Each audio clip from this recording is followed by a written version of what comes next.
আজকে গ্রামে এসে একটা জিনিস আমি দেখতে পেলাম যে জাকাত দান করতেছে গরিবদেরকে প্রভাবশালী লোকেরা।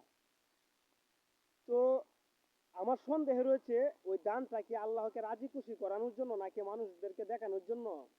এটা নিয়ে আমি দুশ্চিন্তায় রয়েছি। কারণ যে লোককে দান করতেছে তার সাথে ছবি তুলতেছে, তার সাথে ভিডিও করতেছে, আবার এইগুলো সোশ্যাল মিডিয়াতে আপলোড করতেছে। কারণ সে সামনে নির্বাচন করবে, তার বিষয়ে সম্প্রচার করতেছে। তো শুনেন, ওই সকল লোকদেরকে বলতে চাই যারা আল্লাহকে দেখানোর জন্য না মানুষদেরকে দেখানোর জন্য দান করেন, তারা হয়তোবা জানে না যে তাদের অজান্তে মানুষে তাদেরকে মানে দিচ্ছে, তাদেরকে নিয়ে সমালোচনা করতেছে যে ওই শালা তো এই মানুষদেরকে দেখানোর জন্য দান করে, ওরে সামনে নির্বাচন আসুক দেখিয়ে দিব।